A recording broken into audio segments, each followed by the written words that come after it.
bueno, vamos a repasar algunos conceptos básicos de la hemorragia, pero principalmente resaltando las respuestas a estas nuevas pues, procedimientos que tenemos.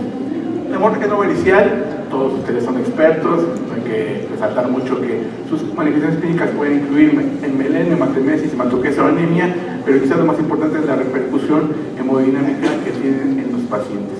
Las causas son múltiples, también todos familiarizados con ellas: úlceras pépticas en cualquier sitio, esófago, estómago o duodeno, lesiones de Dinafoa, desgarros mecánicos, un desgarro de Manuel Weiss, gastritis erosivas, telangiectasias, tumores, o se pueden producir diatogénicamente después de procedimientos endoscópicos terapéuticos, como pueden ser las polipectomías, las broncosectomías, las disecciones submucosas de la mucosa o las dilataciones. ¿Cuál es la intención de las clasificaciones nuevas que han surgido? La respuesta de esto es la C. Creo que la gran mayoría la contestó, pero ¿por qué? Bueno, hay varias escalas validadas. Creo que en este momento tenemos 4 escalas de uso común: la de Calcott-Bradford, la ROCOL, la AIMS-65, y ha surgido nuevamente esta idea del International Bleeding Risk Score. La situación es que las escalas las utilizamos para diferentes cosas y no sirven las escalas para todo. Las escalas lo intentamos para hacer pronóstico, o sea, pronóstico de morbilidad, de mortalidad, pronóstico de qué pacientes requieren ir a terapia intensiva, pronóstico de qué pacientes van a requerir transfusiones, de qué pacientes se requieren y llevar a terapia intensiva. Entonces, les pedimos mucho, poco discriminadamente a las cuestiones. Si ustedes las conocen seguramente, bueno, yo creo que las características principales que podemos diferenciar todas se basan en criterios clínicos, en criterios de laboratorio, y algunas de ellas incluyen los criterios endoscópicos. No es el objetivo de revisarlas completamente ahorita, sino de transmitir el siguiente mensaje. Primero, las escalas se tienen que aprender de memoria, hay aplicaciones ya en sus teléfonos celulares en las que si un paciente las pueden cotejar. Pero la sugerencia, primer mensaje, sí es muy importante evaluar a nuestros pacientes. Si tenemos ya estandarizado una manera de evaluarlos, eso les va a permitir tener resultados de mejor análisis pronóstico, clínico y para sus trabajos de investigación. La última, nada más quizás es la que conocen menos porque es un poco más reciente, es esta del International Bleeding Risk Score, y quizás su característica principal sea que no requiere criterios endoscópicos, o sea, es previa antes de la endoscopía, o sea, se puede calcular en cuanto el paciente se hospitaliza y identifica pacientes con alto riesgo de muerte para un manejo de intervenciones individualizadas. O sea, quizás la principal ventaja de que apliquemos esta escala, no la estoy promoviendo como única, o sea, su propio centro de trabajo tendrá que decidir cuál, pero esto les puede ayudar a valorar primero qué pacientes probablemente les hagan endoscopía, y si los criterios endoscópicos no son de gravedad y tienen un score de sangrado bajo, el paciente a lo mejor se puede egresar y se de alta pronto. Y por el contrario, ¿qué paciente desde entrada ustedes ya tienen que estar en un grupo que pertenece a un riesgo muy alto de mortalidad, o de llevarse a terapia intensiva o de requerir transfusiones? Y esa escala no sirve para prevenir qué pacientes van a resangrar después de un tratamiento endoscópico. Entonces, de sus fortalezas en los primeros trabajos es que identifica tempranamente a más del 50% con riesgo muy bajo. O sea que aquí los criterios, que son principalmente de tipo clínico y de laboratorio, les dan una clasificación baja. Estos pacientes, en su pronóstico es que van a tener un riesgo bajo de mortalidad. Entonces aquí la respuesta correcta pues sería la C, ¿no? Bueno, entonces, ¿cuáles son los criterios? Revisando así a escala, ¿qué podríamos resumir los criterios de gravedad de un paciente con hemorragia no varicial? La inestabilidad hemodinámica, desde luego, el número de unidades de sangre que van a requerir el paciente para transfusión, si el paciente se presenta directamente clínicamente con sangre fresca, tanto en vómitos como en evacuaciones, si es un paciente con edad avanzada y tiene varias comorbilidades asociadas. Creo que esos criterios, todos, independientemente de la clasificación que usamos, pues es muy evidente que ese paciente está en un riesgo mayor de mortalidad. Y esos pacientes que nos llegan así, en general como principio, todos los pacientes que nos llegan con hemorragia, pues tenemos que tener una serie ya de elementos para tratar adecuadamente al paciente, y estos incluyen primero el manejo del choque y la reanimación. Aquí como conceptos nuevos importantes es, en el manejo del choque se prefiere principalmente Hartmann inicio, y se requiere otro concepto importante nuevo demostrado, es que los pacientes es ideal llevarlos a una hemoglobina no totalmente normal, sino alrededor de 7 u 8. Y si el paciente tiene compromiso cardiopulmonar, entonces a lo mejor sí se puede llevar a 10 por la necesidad de oxígeno. También es muy evidente que la gran mayoría de los pacientes se benefician del uso desde antes de la endoscopía de inhibidores de bomba de protones, y se ha demostrado que si los pacientes se manejan así, cuando ustedes hacen la endoscopía y se comparan a los que se les da y no se les da, los estigmas de sangrado se encuentran de mayor clasificación de los pacientes que recibieron la medicación previa. Desde luego que otro criterio importante es una endoscopía pues lo más temprano que se pueda, principalmente si el paciente, esos pacientes que están graves, y claro, hay que hacer la reanimación, pero hay que hacerle la endoscopía porque lo que está pasando es que está sangrando. Entonces ustedes lo quieren diferir y dicen, no, hasta que esté estable, a lo mejor el paciente nunca lo va a estar. Entonces hay que hacer paralelamente la preparación del paciente, el manejo hemodinámico, y esos pacientes son los que inclusive requieren más pronto la endoscopía. Desde luego, la endoscopia pues, queda claro que es el estándar de oro para el manejo. Primero, la endoscopia para dos cosas: para identificar las lesiones que tiene el paciente, y además del diagnóstico del sitio, puede ser la terapia endoscópica. Y esta terapia pues, va a tratar la causa subyacente y las morbilidades. Y ya que se ha tratado el paciente, hay que ir pensando en ese momento cuál es el riesgo de resangrado del paciente. Si el paciente toma AINES, tiene el juguete pilórico, suprimir el ácido.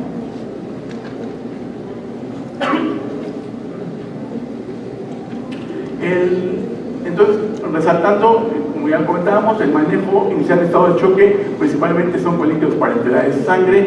¿Debemos intubar al paciente o no? Pues otra vez esto está basado en criterios clínicos, principalmente si el paciente tiene un sangrado masivo que tenemos que proteger la vía aérea, sí hay que pensar en la intubación de los pacientes. No todos los pacientes lo requieren, pero casi todos los pacientes sí requieren oxígeno suplementario. La gran mayoría de los pacientes, si no por decirlo todos, se pueden beneficiar del inicio temprano de inhibidores de bomba de protones. Y otro problema es que cuando hacemos la endoscopía, el estómago esté lleno. Y en esos pacientes que sospechamos que el paciente pueda tener sangre todavía presente en su tejido proximal, el uso de un procinético está también demostrado de gran beneficio. Desgraciadamente, la eritromicina endovenosa, que es el medicamento de lesión, pues es muy difícil de conseguir en México, y la metoclopramida, que es la alternativa que tenemos, pues no tiene la misma efectividad. La endoscopia temprana, determinada causa, nos permite hacer el trato de los pacientes y nos permite realizar los procedimientos hemostáticos. En cuanto hacemos la endoscopia, esta clasificación de Forres se dio principalmente para lesiones ulcerosas, y a veces le extendemos un poquito más para otro tipo de lesiones. Pero en lesiones ulcerosas sí es muy evidente que todas las lesiones de tipo con sangrado activo, ya sea chorro o resumante, y también en pacientes que tienen un vaso visible, son las indicaciones de tratamiento endoscópico siempre. Ahorita vamos a revisar un poquito el índice de resangrado si no les hacemos tratamiento a sus pacientes. En general, las lesiones 2B, 2C y 3, o sea, aquellas que tienen un coágulo adherido, una mancha visible en la base de la úlcera, o que la base de la úlcera está limpia, no requieren tratamiento endoscópico. Pero cuidado, en las que tienen un coágulo, lo ideal es montar, o sea, lo ideal es quitar el coágulo, ver la lesión subyacente y darle tratamiento. Pero si lo va a hacer uno y entonces no está sangrando, evidentemente tiene que tener la experiencia, tiene que tener todos los elementos endoscópicos para enfrentarse a la lesión que va a encontrar. Los vasos visibles de más de 3 milímetros, que lo vamos a comentar un poquito más adelante, la sugerencia de los expertos es no los toquen. Son vasos de muchísimo riesgo, habitualmente reales, y si ustedes pueden, si el paciente en ese momento tiene la suerte de que no se está sangrando, ustedes le dan tratamiento y pueden entonces enfrentarse a una hemorragia masiva de muchísimo más difícil control. La neoplasia gástrica realmente no es un criterio necesariamente de obligatoriedad del tratamiento endoscópico. Entonces, esa lesión de lesiones Forres, que ustedes conocen muy bien, implica que estas lesiones, que son las que requieren siempre tratamiento endoscópico si no le hacemos tratamiento. De hecho, esto está sangrando, o sea, esto del resangrado a veces no he entendido muy bien por qué resangra, o sea, espontáneamente es muy difícil que se pare y estamos por definición diciendo que ya están sangrando. Pero bueno, así está la clasificación, así están los trabajos y dice que si no le hacemos nada, de todas maneras el resangrado evidentemente es muy alto. Y es que tienen un vaso visible, pues también si nos quedamos tranquilos, no le hacemos nada, pues el sangrado es muy alto. Ya dijimos que tienen un coágulo, hay que dar tratamiento, pero siempre y cuando cuenten con todos los elementos de la experiencia, y ya quedarían las lesiones de tipo 2C y 3, como esas no requieren obligatoriamente tratamiento endoscópico. Este es uno de los avances nuevos. Vi que la gran mayoría contestó la última, voy a comentar también.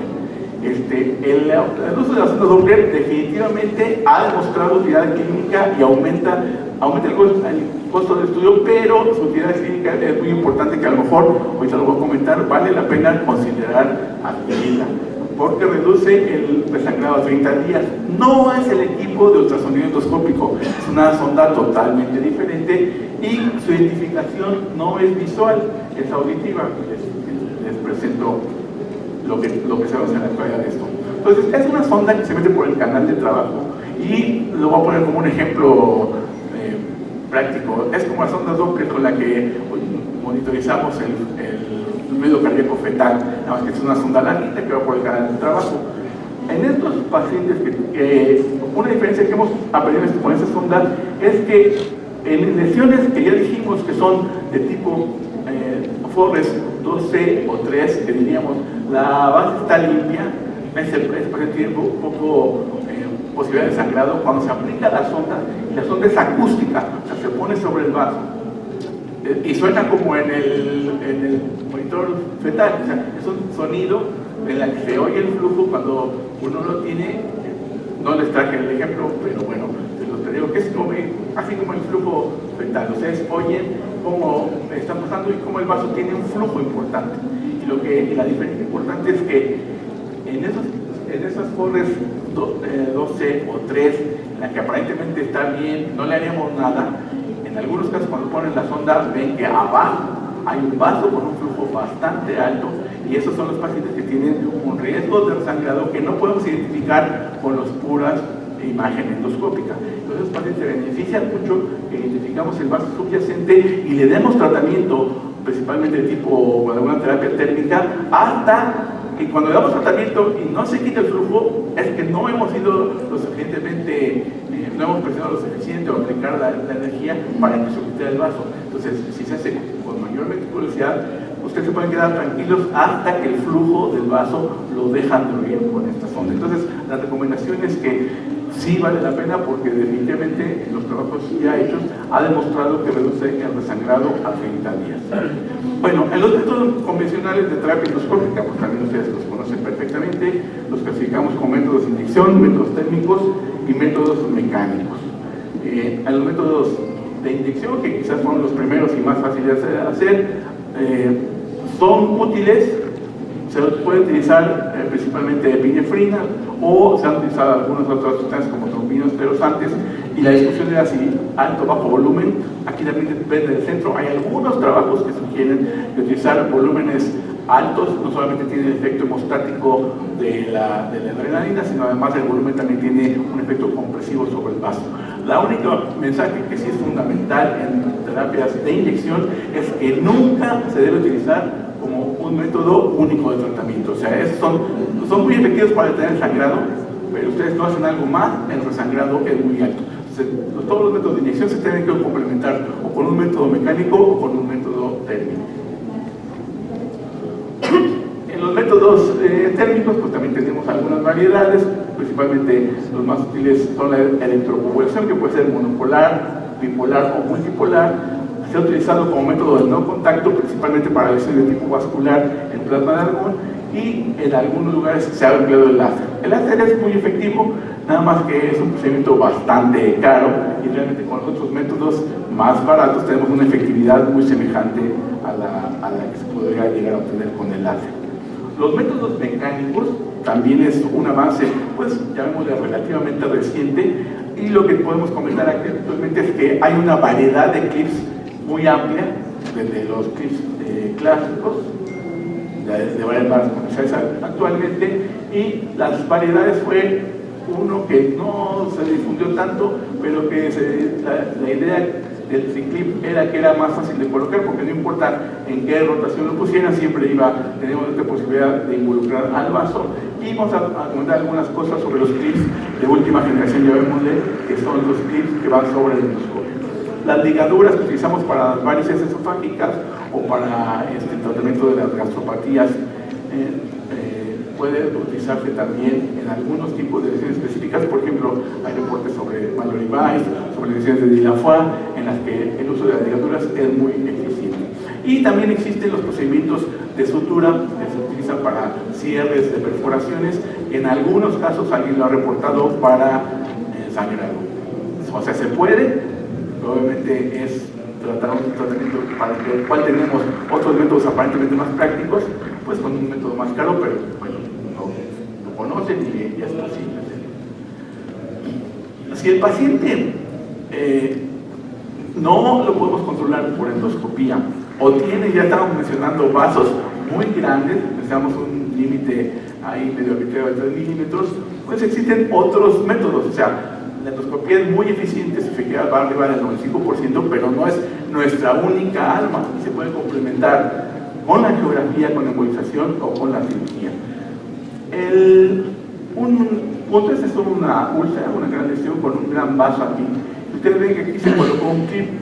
El clip obviamente no está en el vaso, pero la intensidad del clip no es para aplicárselo al vaso, sino en este caso particular el uso del clip es para que al radiólogo o intervencionista se le pueda facilitar la localización del vaso que dejamos. Entonces, el clip puede utilizarse, pero aquí como un marcador. Cuando evidentemente la causa, estamos seguros que no es el tubo digestivo proximal, pero a veces clínicamente fue confuso porque fue hematoquesia o tenía lectoraje en sangrados masivos, puede inclusive llegar a haber evacuaciones con sangre fresca. Entonces, obviamente pensar que el sangrado puede estar en otros sitios y evidentemente implicaría pues, el uso de colonoscopía, endoscopía o inclusive gammagrafía o endoscopia por cualquier método. Y por último, los comentarios sobre el hemospray. Este hemospray es un polvo, es una mezcla mineral que no se absorbe ni se metaboliza, absorbe el líquido de la sangre y esto concentra los factores de la coagulación y permite una coagulación rápida. Hay varias marcas y varios dispositivos, pero habitualmente este polvo se empuja con dióxido de carbono y puede utilizarse para áreas amplias o múltiples. Es muy útil en pacientes con coagulopatía o que tienen terapia con antiagregantes plaquetarios y su uso ideal es para neoplasia o para uso con sangrados en capa después de resecciones endoscópicas de la mucosa o post-ampulotomía, que es la respuesta correcta a la pregunta que hicimos. Su aplicación es relativamente sencilla, o sea, técnicamente no es muy demandante, pero este es el mensaje último que quiero dejarles. Aquí les pongo este ejemplo. O sea, fue una terapia útil, pero cuando se utilizó como monoterapia, y en este estudio se hizo en 10 de 44 pacientes, su resangrado es muy alto si nada más lo utilizar como monoterapia. Entonces, el mensaje sería, sí se puede emplear, lo puede emplear inclusive gente que tiene poca experiencia, pero no se pueden quedar tranquilos que con eso ya el paciente se resolvió la causa del sangrado. O sea, puede utilizarse si no han podido controlarse con otra causa, pero después hay que aplicar alguna otra terapia endoscópica con efectos más definitivos. Y no se asocia efectos adversos, prácticamente es muy seguro, no es efectivo como monoterapia. No se recomienda en operaciones sangrantes y también puede sí se recomienda y puede usarse después de un sangrado por ampulotomía. Los últimos comentarios para mostrarles nada más el clip sobre el endoscopio. Hay dos modelos principalmente, nada más varía su mecanismo, y este clip puede utilizarse en úlceras mucho más rígidas o en vasos más grandes. Entonces sí es bastante efectivo. no es tan fácil, o sea, depende del sitio del vaso y el tamaño del vaso. Puede ser más fácil o más difícil que poner que los clips convencionales, pero para esas úlceras más fibrosas, para esos vasos relativamente más grandes o en posiciones especiales, este clip es mucho más efectivo porque toma un espesor más grande del tejido. Entonces, muchísimas gracias por su atención.